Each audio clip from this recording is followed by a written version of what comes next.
J'ai pas de business plan, les chiffres, c'est pas mon truc. Ces phrases, en fait, elles m'ont été dites par tous les entrepreneurs que j'ai accompagnés en 2025 dans mon programme d'accélération business. Peu importe leur âge, peu importe leur niveau de diplôme, leur type d'activité, littéralement tous, sans exception, m'ont dit ça.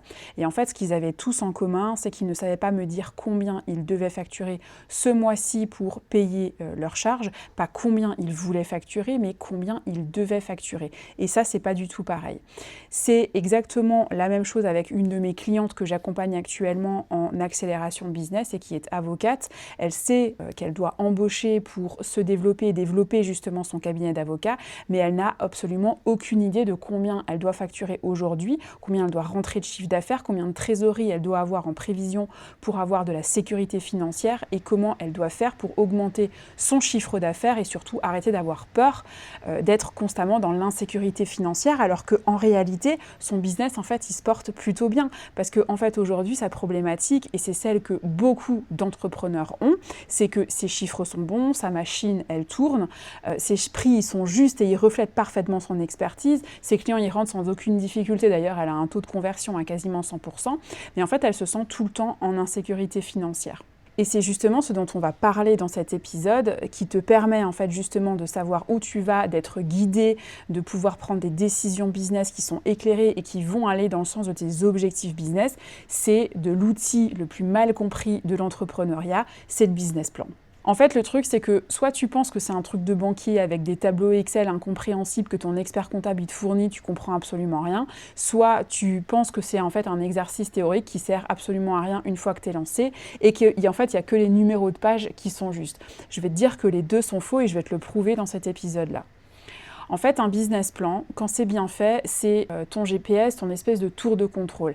C'est ce qui te fait te dire que, en fait, là, tu es en avance, là, tu es en retard et là, tu vas dans le mur. Sans ça, c'est un peu comme si tu conduisais en fait ta voiture de nuit sans phare. Ce qu'il y a, c'est qu'il ne faut pas confondre le business plan et le prévisionnel d'activité. En fait, quand tu ouvres ton compte bancaire pour ton entreprise, ton banquier, il va te demander le prévisionnel. Alors, d'habitude, on dit toujours un business plan. En réalité, c'est pas du tout ça. C'est pas du tout la définition en fait d'un prévisionnel d'activité. Un prévisionnel d'activité, c'est juste en fait la traduction chiffrée de ton projet de création d'entreprise ou de ton développement d'entreprise avec une partie un peu rédactionnelle qui va venir un peu contextualiser le projet ou ton business, qui tu es, etc.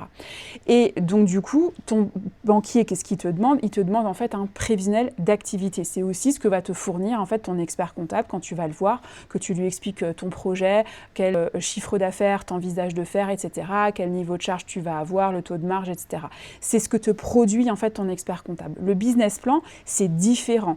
Le business plan, ça va venir s'appuyer sur ton prévisionnel d'activité parce que il faut bien une partie chiffrée et il faut bien qu'on puisse prendre des décisions business en fonction de ces chiffres-là.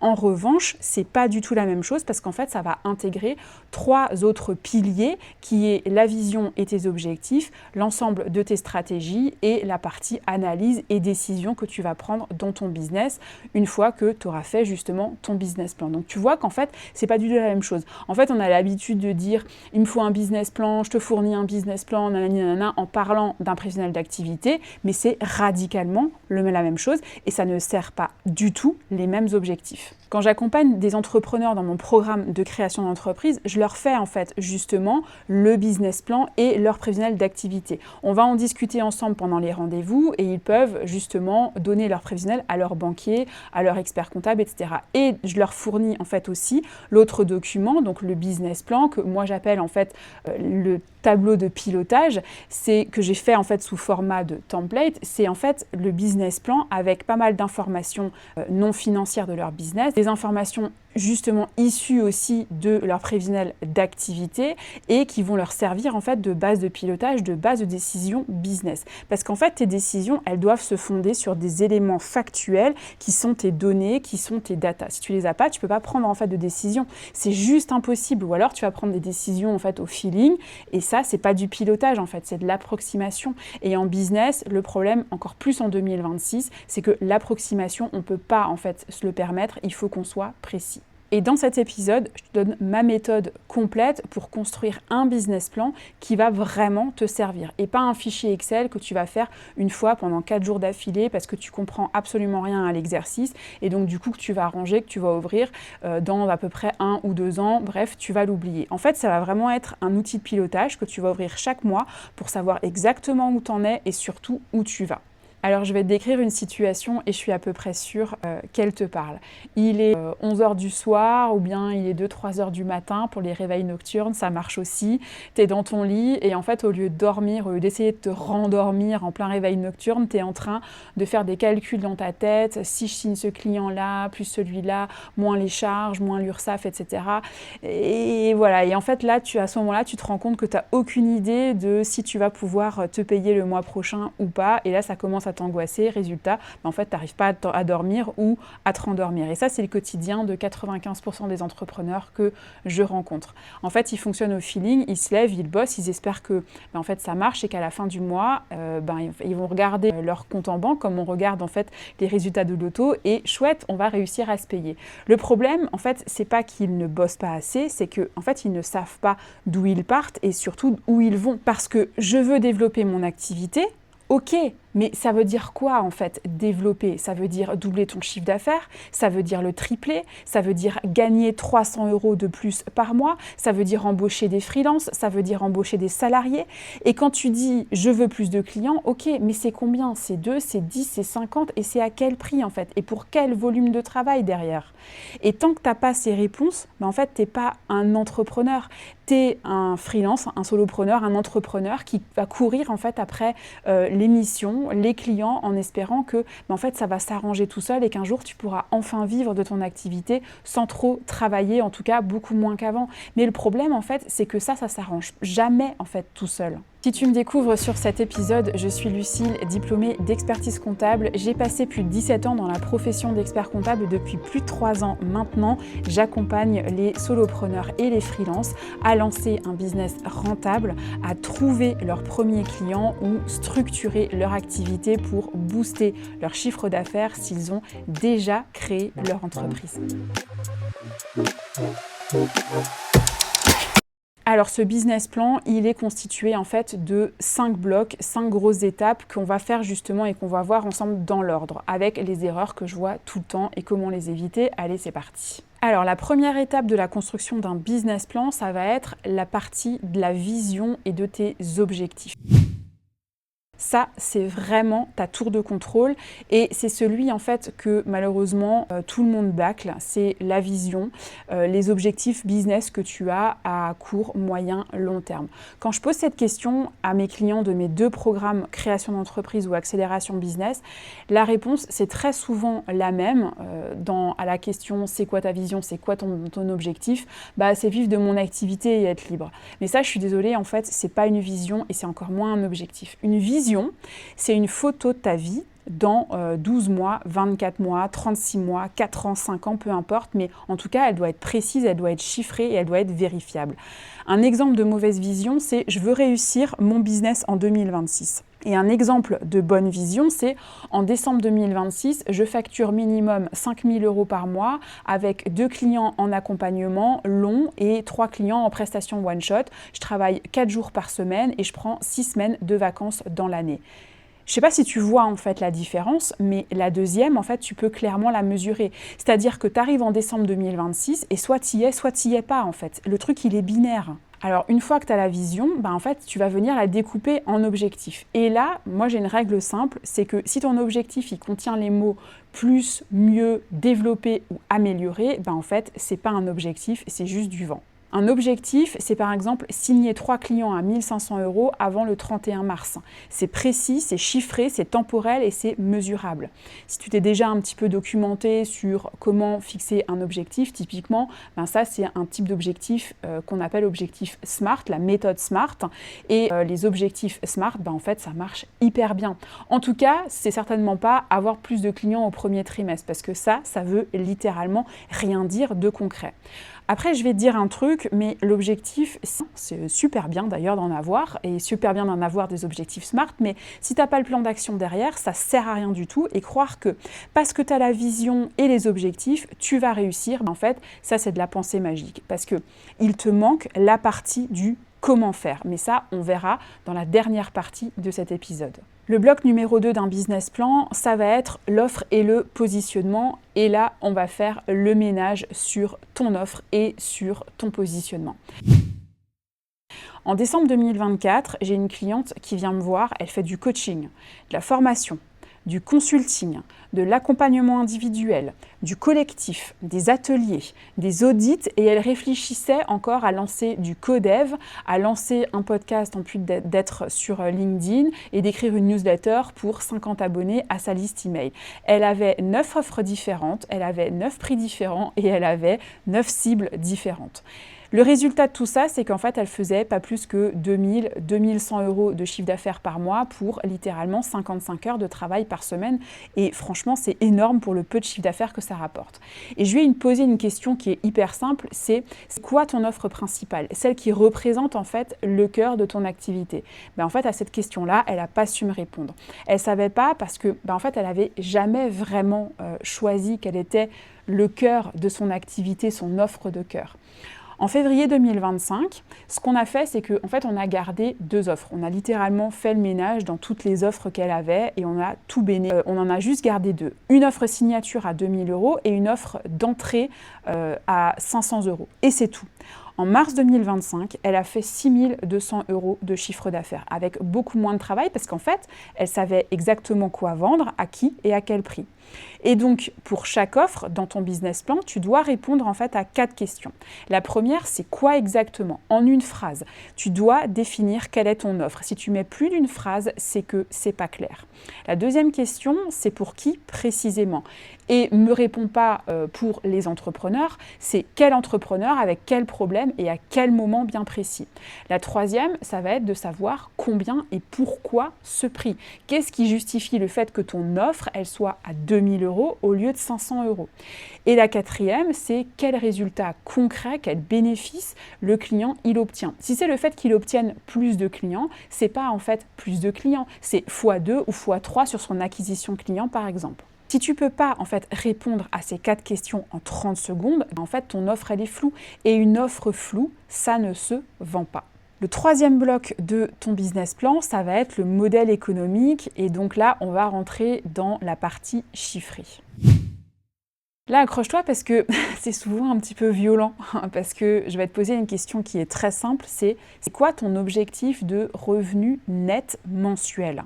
Ta rémunération à toi, pas ton chiffre d'affaires, ton revenu, donc ce qui arrive sur ton compte personnel après avoir payé tout le reste, toutes tes charges, ton URSSAF, tout vraiment net en poche.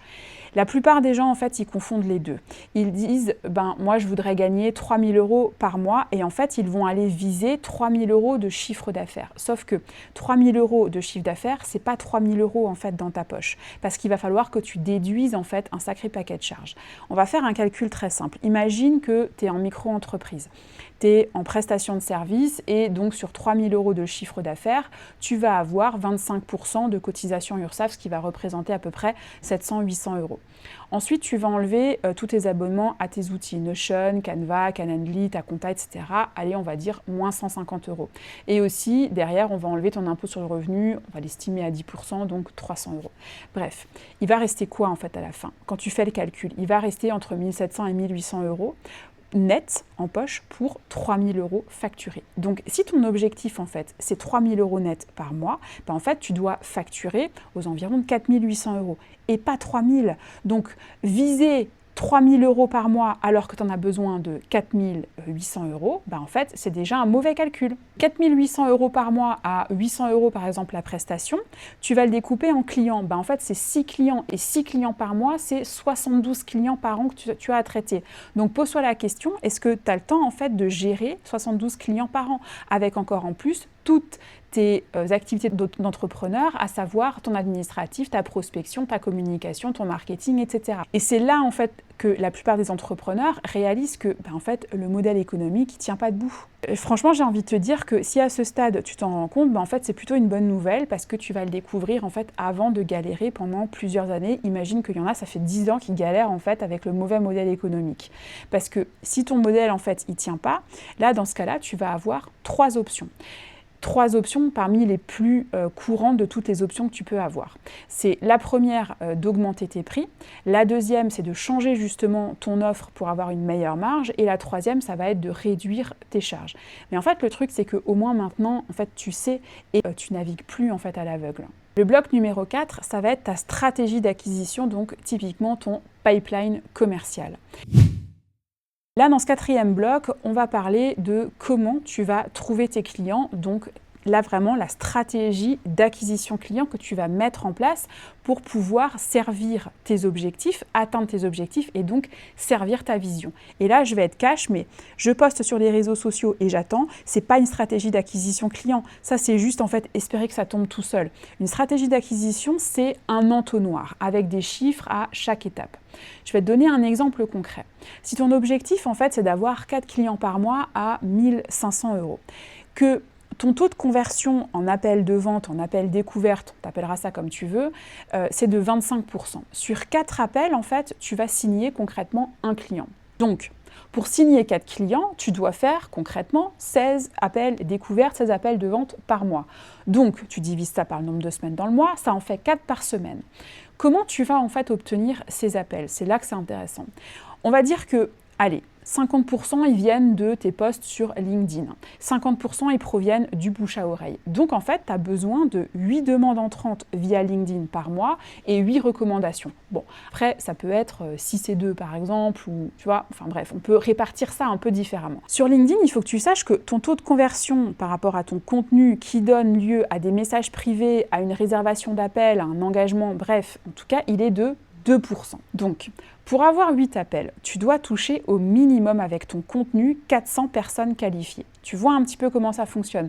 Pour le coup, c'est pas du tout de la magie, en fait, c'est des maths, tout simplement. Si tes chiffres en fait actuels ne donnent pas le résultat voulu, en fait, tu sais exactement quoi ajouter à quelle étape en fait de ton entonnoir. C'est soit tu vas améliorer en fait ton taux de conversion en appel et te former à la vente, ou bien mieux qualifier tes prospects, ou bien les deux. Soit tu vas augmenter ta visibilité en faisant du meilleur contenu et tu vas te former à faire du meilleur contenu qui convertit justement les visiteurs en prospects, ou alors tu vas activer un peu plus ton réseau et ne pas dépendre que des plateformes de réseaux sociaux, ou bien tu vas ajuster ton objectif ou tu fais un peu tout à la fois. Mais en tout cas, tu n'es plus du tout dans le flou complet de savoir qu'est-ce qui va tomber, à quel moment, t'en sais rien, bref, tu maîtrises absolument rien. Dernier bloc de ton business plan, ça va être ton plan d'action trimestriel, donc la partie exécution. Un business plan annuel, c'est super bien, c'est génial, mais par contre, le problème, c'est que c'est un tout petit peu trop loin. En fait, en janvier, décembre, c'est un peu une éternité. C'est comme si tu me disais, il faut que je réserve mes vacances en 2028 alors qu'on est début 2026, en fait. Tu sais même pas comment tu vas être en 2027, donc qu'est-ce que tu vas me dire que tu vas réserver en fait des vacances en 2028? Genre juste le truc, en fait, c'est impossible. C'est exactement pareil en business. Te dire, bon, je vais atterrir à tel et tel chiffre au mois de décembre alors qu'on est au mois de janvier, il peut se passer encore vraiment plein de choses entre le mois de janvier et le mois de décembre. Et donc, c'est pour ça que ton plan d'action, en fait, tu vas le découper en trimestres.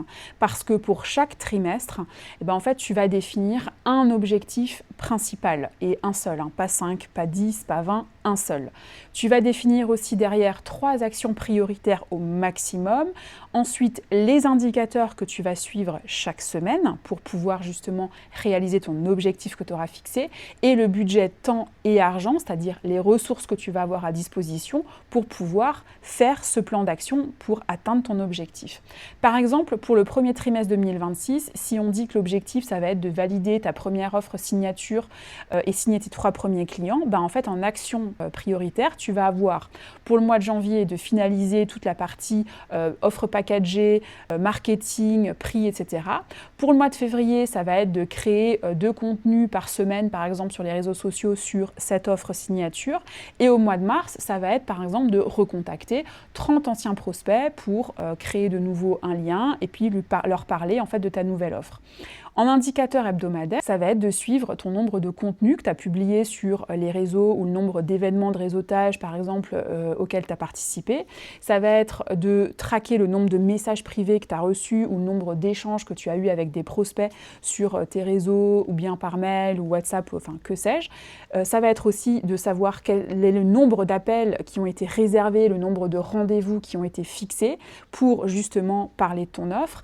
Et ça va être également de savoir quel est le nombre de clients que tu as signés.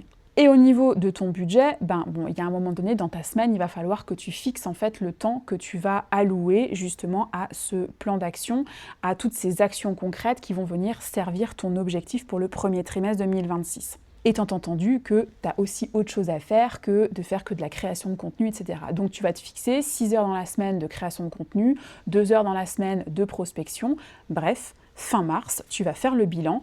Qu'est-ce qui a marché, qu'est-ce qui n'a pas marché et qu'est-ce qu'on va ajuster pour le deuxième trimestre 2026.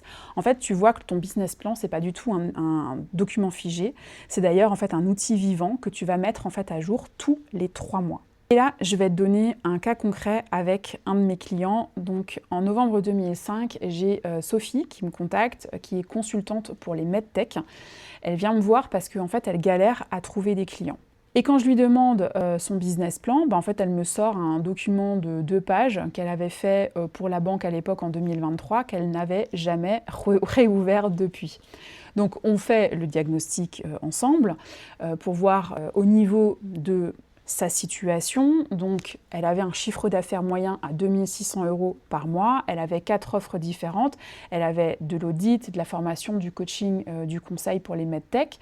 Et ses prix, en fait, ils variaient entre 200 à 3 000 € selon les missions, selon les besoins en fait, de sa cible pour un temps de travail de 45 heures par semaine.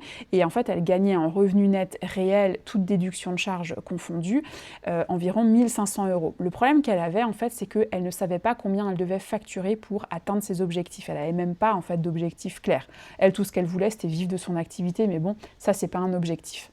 Donc, ce qu'on a fait, c'est déjà le premier bloc, la vision. En décembre 2026, on s'est fixé en fait une vision de 4 500 € net mensuels pour 35 heures de travail maximum. Deuxième bloc, au niveau de l'offre, on a gardé une seule offre, pas plus, c'est-à-dire un accompagnement en stratégie réglementaire pour les startups dans la medtech sur 3 mois à 2 400 €. Troisième bloc au niveau des chiffres, on visait 4 500 € net de rémunération qui donnait lieu en fait à 7 200 € de chiffre d'affaires à réaliser et donc ce qui représentait 3 clients par mois à 2 400 €. Quatrième bloc au niveau de son acquisition, là on a dit qu'on postait sur les réseaux sociaux, sur LinkedIn en l'occurrence, 2 posts par semaine. On allait réactiver le réseau d'anciens collègues de travail à elle, on allait faire un partenariat avec un incubateur local et dernier bloc, pour le premier trimestre, on s'est fixé un objectif de signer 6 clients en fait sur le trimestre, avec comme action de refaire son profil LinkedIn pour qu'il soit optimisé pour la conversion, d'aller contacter 15 anciens collègues de son ancien réseau professionnel et de proposer un partenariat à 3 incubateurs locaux pour les startups dans la medtech. Résultat, en décembre 2025, elle a signé 2 clients avec sa nouvelle offre. En janvier 2026, elle a 3 clients signés, dont un via le partenariat avec l'incubateur local pour les medtech et son chiffre d'affaires en janvier 2026. Il n'est pas encore arrêté, mais en tout cas, on est déjà à 7 200 € pour un temps de travail hebdomadaire de 38 heures. C'est le premier mois, en fait, où elle dépasse son ancien chiffre d'affaires annuel ramené au mois, parce qu'elle avait un plan d'action concret et pas parce qu'elle a travaillé, en fait, plus dur, mais parce qu'elle savait exactement d'où elle partait et exactement où est-ce qu'elle allait. Alors, je vais faire un récap hyper rapide, mais un business plan qui sert vraiment, en fait, c'est 5 blocs. Le premier, c'est la vision et les objectifs, donc savoir où tu vas. Il faut que ce soit chiffré, il faut que ce soit daté. Le deuxième, ça va être ton offre et ton positionnement, donc ce que tu vends à qui et combien. Le troisième, Le troisième, c'est ton modèle économique, donc tes vrais chiffres, ton chiffre d'affaires versus ton revenu net. Quatrième, c'est ta stratégie d'acquisition client, donc comment tu trouves tes clients avec des métriques pour traquer en fait tout ton entonnoir de conversion. Et cinquième bloc, c'est ton plan d'action trimestriel, donc ce que tu fais concrètement chaque trimestre pour atteindre tes objectifs avec ton plan d'action. Et tu vois que en fait, sans ces 5 blocs qui sont interdépendants les uns des autres, finalement en fait, tu n'as pas vraiment de business, tu as juste une activité qui vit ou qui survit au jour le jour. La problématique en fait, c'est toujours la même, c'est que du coup, tu es plongé dans l'insécurité financière, l'angoisse permanente, etc. Et parfois, il y en a même qui malheureusement deviennent un peu dégoûtés de l'entrepreneuriat à cause de ça. Si tu veux qu'on construise tout ça ensemble, j'ai 2 solutions pour toi. Alors si tu n'es pas encore lancé, j'ai le programme de création d'entreprise où je t'accompagne pendant 3 mois pour poser justement ton business plan, ton offre, ta stratégie, tes choix juridiques et signer tes premiers clients, ou alors le pack business création qui est la version autonome du programme où tu avances à ton rythme avec tous mes conseils concrets et applicables à ton business et tous les outils. Et si tu es déjà lancé mais que tu n'es pas encore structuré, tu as du mal à le faire ou tu as du mal à atteindre tes objectifs, j'ai le programme d'accélération business où on remet vraiment tout à plat ensemble et on construit un business qui tourne. Ou bien le pack business accélération qui est la version autonome du programme où tu avances à ton rythme avec tous mes conseils concrets et tous mes outils applicables à ton business. Le lien, il est en description. Si cet épisode t'a aidé, like et abonne-toi à la chaîne si tu es sur YouTube ou mets un avis 5 étoiles et abonne-toi au podcast si tu es sur les plateformes d'écoute et notamment Apple Podcast et Spotify. En attendant, n'oublie pas, tout le monde peut lancer un business et réussir, toi aussi.